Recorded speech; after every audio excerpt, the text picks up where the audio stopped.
Hello, hello. Welcome to another episode of Love and Real Estate. It's your girl, Donyell, and I'm here with my love.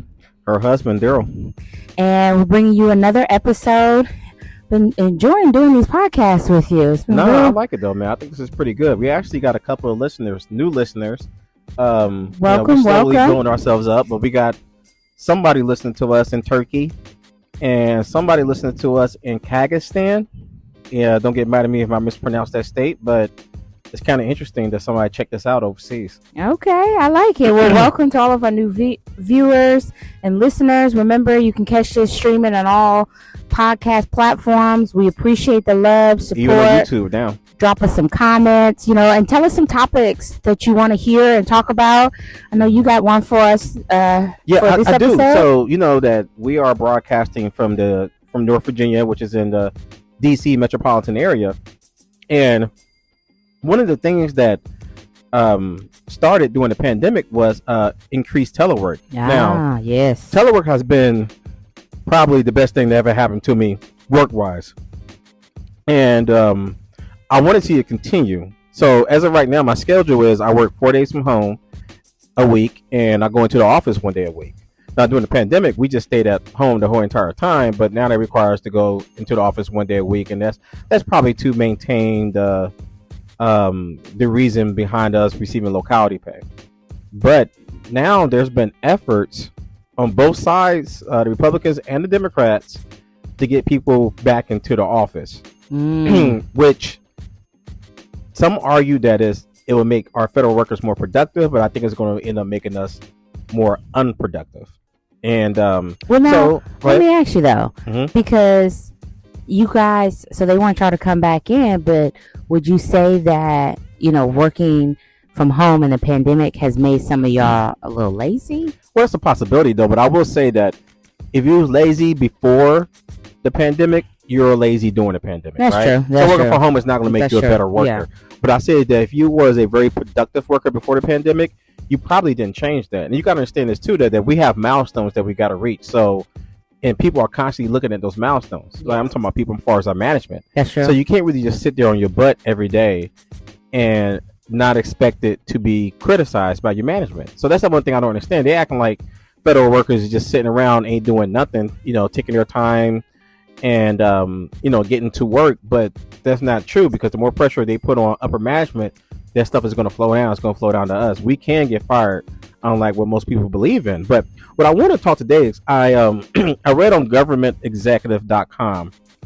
that there is an anti-telework bill. That's what the article is describing it as, that made its way through the Senate. So the bill narrowly passed the House in February. And the name of the bill, look, you're going to get a kick out of this, is Stopping Home Office Work Unproductive Problems Act. Unproductive Problems Act. Yeah, it's so ridiculous though. But it's going to go to the Senate. Now, the Senate is barely controlled by the Democrats. But there's a possibility that the Democrats may not support passing the bill. But even if they do, and it goes to Biden, of course, Biden is a Democrat, but he also has made statements in the past that his preference is for people to actually go back into the office full time. And because he said, I think there's and there's a lot of people that feel that way, because if you have people out of their home and back into the office, then it helps businesses around there, because people are going to go out to eat. People are going to, maybe if they work somewhere where there's like stores or shops, they're more likely to go into them, especially the restaurant business, because that took a big hit during the pandemic, because everybody was at home. And then you had all those platforms like Uber Eats and DoorDash, which are still relevant now that people are using working from home, but they're not going out to eat. Like imagine when you go into the office on Tuesdays, you eat lunch, you go somewhere to eat lunch. Actually, I work. They have pretty good restaurant options in the building that I work in. But imagine if y'all, if you was in there Monday through Friday. No, that's true. Now, trust me, I understand that argument then. But if you want federal workers to go back full time for that particular reason, and then say that and state that in the bill. Yeah. They stated in the bill that it's because we're unproductive, which I don't believe that's necessarily true. I don't. Right? Yeah, I can agree with that. I do know that to get into the Social Security office, even to get a passport, there's a delay, there's a long line. Yeah. I'm pretty sure it was like that before the pandemic. I don't know. They said it's kind of worse with the passport. I've been seeing where it could take, they're like, if you're leaving for a trip this year, out of the country. Side note, we are going to Jamaica. So we're going to Jamaica. We're going to broadcast from there too. But they're saying if you should have already had your passport and everything in order, because at this point it's taking 6 months. But what's the cause of that though? The causation of that? Well, I also think it may not be. I think maybe there's been a lot of employee turnover in any line of business. I know I see that with my line of business, and I think people. People don't want to leave their house. I will say, you hear this whole thing with during the pandemic, the daycares, they have spiked in pricing. And, now that people have these options to telework, the kids aren't in daycare. So I just think. No, I understand that. It really disrupts the economy the way it was before the pandemic. Yeah. When I'm stating that they said that federal workers are unproductive. Now, I don't think people really understand how a lot of federal workers are managed. You have milestones. Now, say for instance, you work at Social Security office. Say you work at the passport office, right? Yeah. And said that you are required to make sure that I'm just making this up, that 10 passport applications are processed per day. Yeah. Right. And you had that milestone before the pandemic, and they continue. Yeah, but you got different people after the pandemic. No, I understand that. Because the employees are not the same. And then the employees are not the same, but then they'll eventually get fired because you're not doing. Or they quit. Or they quit, or you're not reaching your milestones. But they get back around to it. I don't think the causation of the backlog of people that's waiting for passports is because workers are at home or unproductive. It could be a possibility that maybe. The particular office that processed the passports just are not at full capacity like they was. That's true. That's true. They was during the pandemic. It's just easy to blame federal workers, right? And then another thing I want to say too is that a lot of these Republicans, and it's both sides of the aisle, so I'm not making this political, but I did notice that a lot of these Republicans that introduced this bill, they're from states like North Dakota, states that are really in the interior or the middle of America, where you're probably not going to see a ton of federal workers. You're probably going to see a lot of people that if they're working on farmland, like in Iowa or something, right? Mm-hmm. So they don't see a lot of federal workers. But then once they go to the federal government and they need a particular item like a passport, and then there's a delay, then they blame the federal workers. They say, oh, nobody's working. Okay. But it's not actually, that's a lazy way of thinking. That's true. I can see that. That may not be the reason. So what if everybody goes back into the office and then there's a bigger backlog? Now what you're going to do? You're going to introduce a bill to now allow people to go back to telework? That's a tough. I don't know. Yeah. But I will say this though. Like I said, it's not political. If this does pass the Senate, I do believe that President Biden will sign it. I do think that's really gonna hurt his chances with a lot of his voter base. But I mean, because you got so many people that's working from home right now. I can't imagine a requirement coming down that all those people got to move back into the office. But can you make that's going to disrupt a lot? That a requirement? Because there is a lot of question too when it was the whole thing with making the requirement of people having to have to be vaccinated and all these, and there was those penalties and everything for these employers, and then come to find out that was illegal to do, to force somebody to get vaccinated. So can you make a requirement that you have to be and work? Because what if for instance, what if you have a job, maybe not the government sector, but or it could be the government sector, if it's not top secret clearance, like maybe you don't have the space, because I know that was one thing, like you guys share the space with other agencies. So what if all agencies are in there Monday through Friday, you're going to run out of space with people. Yeah, I mean, there's a possibility. But I mean, can you force like an agency or a company to be like, hey, you can't telework anymore? Because there's even in the healthcare industry, you have telemedicine. Nowadays, your doctor says, hey, do you want to be seen in person or do you want to do a virtual telemedicine? Yeah, I like the virtual stuff. Trust me. So if you do, but those doctors are still in the office. They're just doing it, Well, no, the one telework visit that I had, this guy was doing it from his house. He had a polo shirt on. How you know he's in his house though? Yeah, we was on video. Oh. Yeah, we was on video. I could say, and the video was kind of like, I don't know what's going on with his internet access, or the internet was kind of slow. The video a little different. I think at least so we called each other on the phone. In your office in the building, but I mean even. But I would say, going back to your question though, can they force federal workers to go back? Yeah. Yes, they can. I think it's a little bit different than the vaccine because the vaccine. Remember, Supreme Court overturned that, right? Okay. I don't think they will overturn this. Mm. Because it's not for the same reasons, like for people getting, the reason the people didn't want to get vaccinated, right? But I will say this though, if you think the government is unproductive now, if you have the same number of people that's working for the federal government and you require them to go back into the office, you're gonna have a lot of people with some attitudes. You're gonna they're gonna get more unproductive. They still need a job. They still need a job. What you gonna do? You're gonna fire. So what? So they're not gonna fire you, but they're not gonna quit either. Well, they're not gonna quit, and you do have the ability to fire them when they're not working, right? But what if you are already kind of low on personnel? What if you're already low on personnel? Are you gonna just fire them? How are you gonna replace them? That's true. It seems like it's getting more difficult to find people. Yeah, it is. That's true. It's a good point. But I just go back to telework. I mean, the benefits of telework is enormous. I love it. I just don't see it going. I don't see it. I mean, maybe on the federal side. I mean, I don't have the luxury to telework, but I don't see it going away as vastly. I don't see it. I don't see the bill passing because I think there's too many federal governments across the world, even in other countries. Like I help, clients that are moving here from like Germany and they're, government workers or, and they're still, they only go into the office a couple of days. So no, I don't think you could roll it back. I will say though, I think that, this whole conversation kind of reminds me about this recent article I read on artificial intelligence, where they said once you introduce something, it's very difficult to roll it back, right? Yeah. Since we already been in the pandemic, we know that we have the technology where we have the ability to work from home. Yeah. Why do we want to go into the office if I'm a worker? It's the same thing with anything. I mean, now that we've discovered this whole DoorDash or Uber Eats, like you can't just scale that back and take it away from folks. You can't. I mean, I do know that the vacancy rate within New York City and within DC is very high, right?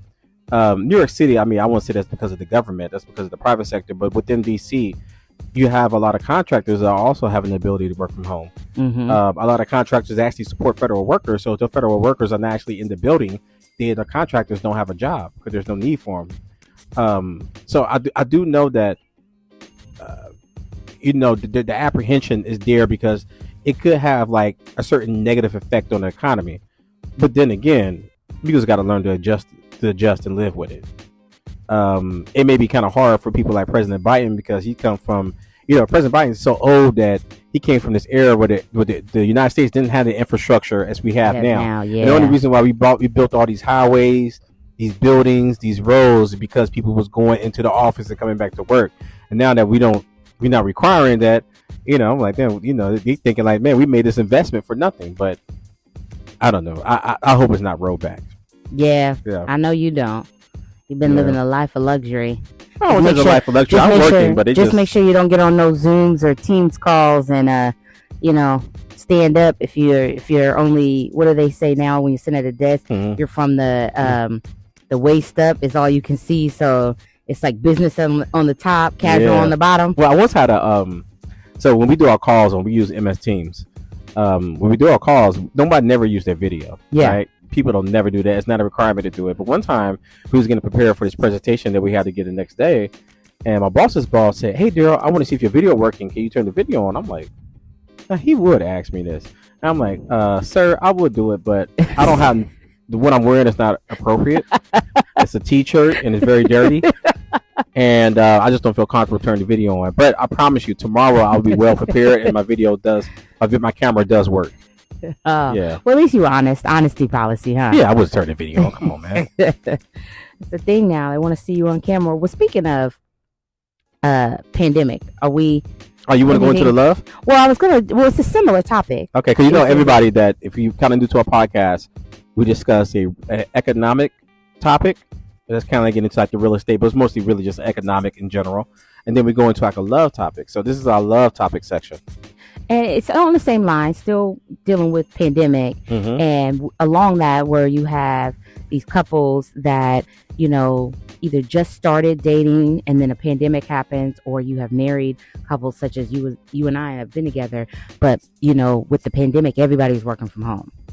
And so I found this article that was talking about, people who fell in love during the pandemic, and then, can it actually last? And so It's from the lily.com, but Okay. it's pretty much just saying that the pandemic has been a strange time for dating and relationships. So for several couples, the time together helped them realize that they wanted to make bigger commitments, engagement, get married, or, maybe for you and I, it really, we kind of shaped our basement on the health and fitness kick, the positivity, and then we started doing other things that we're kind of working on, and, we'll be sharing within the podcast. But then other relationships were strained under the stress of the pandemic. And so there was a nationwide reckoning of either you realize the person you with is not who you want to be with when it comes to a lockdown, or you were like, hey, you guys kind of fostered into something better. But this article is really interesting because there was a lot of newer couples that literally had maybe just started dating in February, and then here's March, it's just complete shutdown. And I actually came across in this article, there's a couple, and this is crazy. So they started dating, and they were going to take a trip together. It was just supposed to. So they started dating in the pandemic? They met before the pandemic, like late February, early March. Okay. And they were going on a trip, a cruise, or a trip overseas.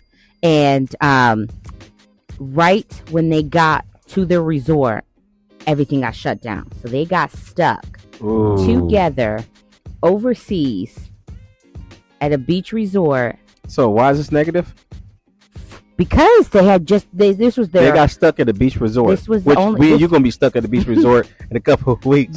But you and I have also been married now. Going on, we're going to Jamaica to celebrate our 9-year anniversary, and we've been together longer than that. What's the negative aspect of it? But they afterwards didn't stay together because they had only. I think they were only supposed to be there for like 7 days, so they only had enough clothes for the 7 days. They were stuck there for the first, until they lifted the travel ban. And the hotel, they had to, hotel was shutting down. Had to learn to pretty much live together. Brand new couple, and got to know each other real quick and realized that. Were they living together before this? No, because they had only been on 1 or 2 dates prior. Yeah. This was like their big, You never know somebody until you live with them. Yeah. Yeah. But I'm just saying, imagine even then you live with somebody and we're in a pandemic, and then you constantly, because you and I live together, but we're coming and going, we're dealing with the kids. And it was tough during the pandemic to deal with. We had a kid starting kindergarten. When we first started, our kid was like doing the virtual school, and this was like in first grade, and it was, oh my gosh, it was hard. It wasn't just hard on us; it was hard on a lot of people. I know a lot of parents, but I'm just saying. So, in thinking about that and where we are today, where the pandemic's kind of over?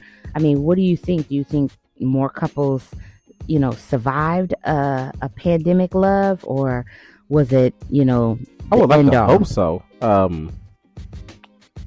would say that you probably got tired of your spouse after a while, especially during the height of the pandemic where you was forced to stay in your home. But, I hope you had at least a big enough place or where you have separate rooms you can kind of go to if you got tired of somebody. But it's funny that you brought up this topic because I read something on dcurbanmom.com. I'd never heard of this before, this website, but I guess it's a website where urban moms and dads can post about stuff that intrigue them. Okay. Or I have no idea, but I just want to read this little posting, okay?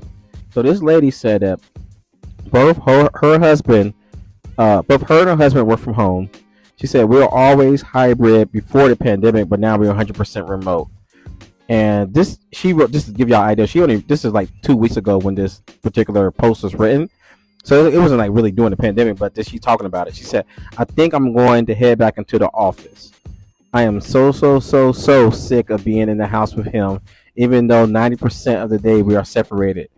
This is too much together. I am getting resentful of his very presence, and this is really not a healthy way to feel because he is a great guy and does not deserve this hostility that I feel.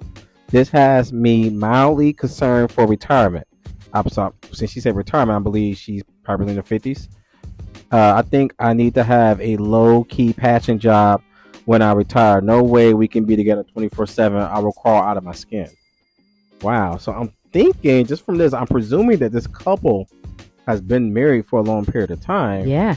But now they both remote. But how do you feel about this? I think it's because you know what I think what happened was there's a difference when you're living with somebody, but you have the freedom or the luxury to come and go.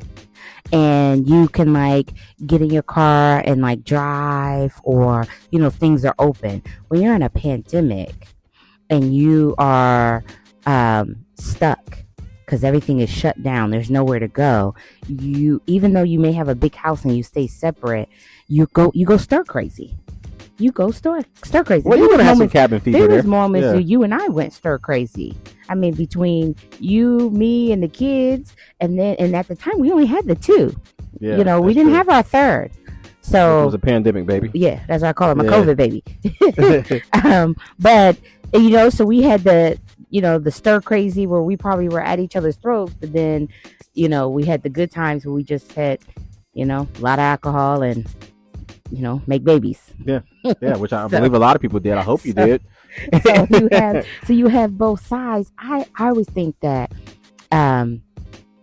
if your relationship starts with friendship and you guys kind of know each other's boundaries and you build that foundation, you can make it through anything. And I think that's what helped you and, you know, was beneficial for you and I.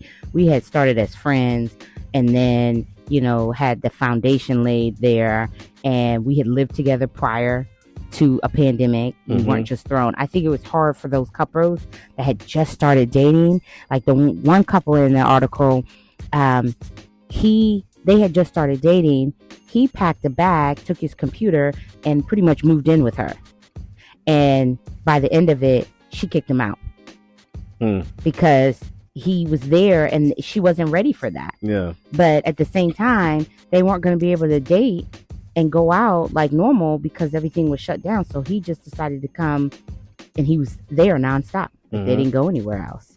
So, I mean, you know, somebody forces to move in with you and you may not be ready for that. It's going to put a lot of strain on a relationship. There was a lot of couples that were doing this before the pandemic, just meeting somebody for 1 week, then the next week they living together, which I don't know how they did it. I mean, you kind of want to get to know a person. Yeah, true. Look, this is from a guy that's been married 9 years, been with the same woman for like, 12 or 13. Don't do that. Get to know the person first. Do your best to get to know them, then move in with them. Make it gradual. Just don't race to it because you're going to have problems. Yeah. It's funny, though, with this lady, is that it seems like her and her husband been married a long time, and they're even separated even when they working from home, but they still have problems. Yeah. Right? Which I don't think a pandemic, whether the pandemic was there or not, and see, that's another thing. They didn't cause it. Yeah. Right. Are people using the breakups of them, you know, are they using the pandemic as an excuse? Like, probably so. I'm pretty sure. Yeah, they had problems before the pandemic, and maybe it just brought it out. It just brought it out. Yeah, amplified it. Yeah, pretty much. Yeah, probably so. Okay. Yeah, that's what I was thinking. Because I just can't imagine. Now, if you're a newer couple, now there are couples on here that had stories where they were a newer couple, just started dating in March, and then, you know, the pandemic happened, and they, you know, kind of linked up at one of, you know, somebody's house, and they stayed through the whole pandemic, and they were able to really get to know each other and learn each other. And so there's, you know, this one couple in here is married and, you know, they have kids. So there's good stories to that. Yeah, it is. The pandemic helped because it kind of forced you to, you know, just talk about everything rather than gradually date, you know, day by date, and then you start learning stuff. But I don't know. I just feel like some people now, they might have used the pandemic as a source of breakup. You know, Neil broke up with his wife during the pandemic. Yeah. Was it because of the pandemic? That's what he said. That's what he said. But then he also said he just wants to date a regular person, which... Well, his wife was a regular person, right? Was she famous? Well, I think she was a model. But I mean, anybody can be considered a model. He told all the ladies to slide. I think anybody on IG right now that's, you know, wearing some lingerie can consider themselves a model. Hey, anybody that's on Spotify now can consider themselves a podcaster. We aren't, so you know. So I don't know if I never heard of the lady before that though. But you know, I wish I hadn't either. Yeah, but I mean, he had said it was pandemic. You know, and so I mean, J-Lo's another example. She was with A-Rod during most of the pandemic.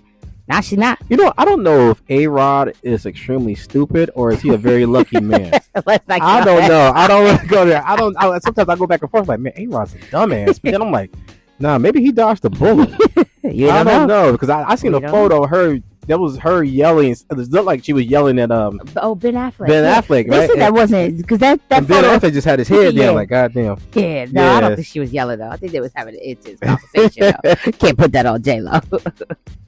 I don't know, man. Yeah, but I don't know. I think it goes back to the telework because you had couples that were both teleworking at home. Yeah. And, even though you tried to separate your space, and so between the telework piece and government and love, the pandemic has changed a lot of thought process for people. Have changed a lot of people's lives, good or bad. But I think it's overall, made people be aware of like mental health. Yes. Take their health serious. It's funny. Can I interject one quick second? You said mental health. Yeah. One thing that really sucked when I first moved to the DC area and I was working at the Pentagon coming home was the commute. Yeah. The commute sucked. That's one thing the telework does. It removes that commute. Yeah. Like if you're having a bad day. It's still busy out here. Well, yeah, if you have a bad day, you got to leave your job and then think about your day for 40 minutes before you go home. Yeah. But at least when you telework, you could just turn off your computer, go up in the bedroom, and relax decompress, yeah. And decompress a little bit. Right? And that's good for your mental health. Oh, it's very good for your mental health. Yes, it is. Yeah. And I noticed that when I'm showing clients around and they want to go in the evenings because they're after work and I got to get in that traffic. I'm like, and people are like trying to get home and I'm just trying to figure out my way, through the neighborhood. Yeah. You can see the frustration, but I think that you need that decompression time. And that was another thing too. People teleworking at home during the pandemic, but then you were already at home. So some people like that 40-minute to an hour drive before they get home to decompress from work. Some people don't. You know what? Hey, everybody out there is listening to us. If you was one of those people that like the commute, or that currently likes their commute because it's long and they whatever reason they can decompress, please let us know. We really want to hear from you. And if you have any questions from us about, our additional feelings on telework, or you have a specific story that you want to share, please contact us at what's the email?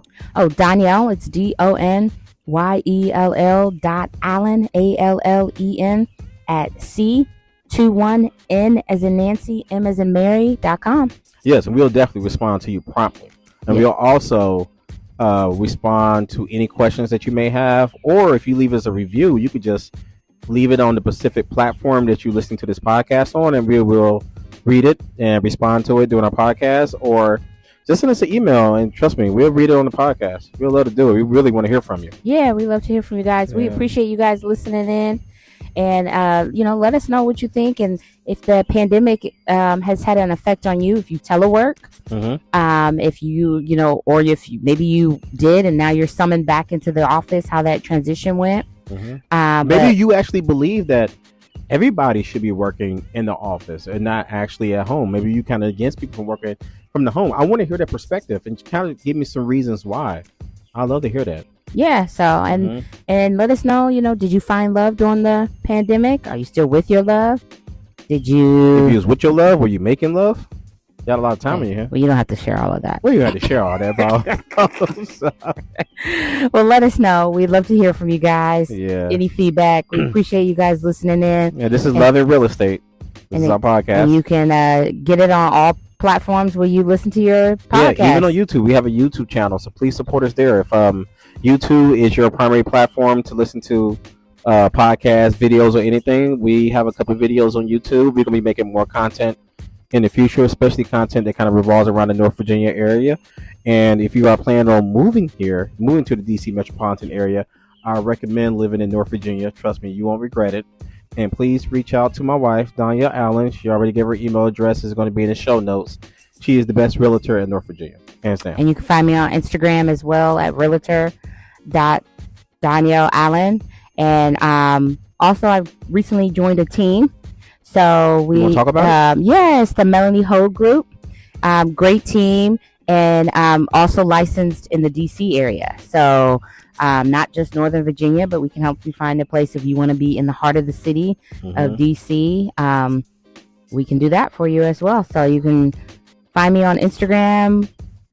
send me an email or hit us up on the platform and leave us some feedback. Yeah, and even if you have a question, just say you have a question about something real estate related, and you're not particularly going to move here, you just got a question about real estate related, we will respond to you, and if you like, we will actually discuss it during our podcast. There you go. Yeah, so we wish everybody a blessed day, and this will come out tomorrow morning, and which I believe is the 1st of June, right? First of the month. And everybody have a great one. Be blessed. Positive. Bye.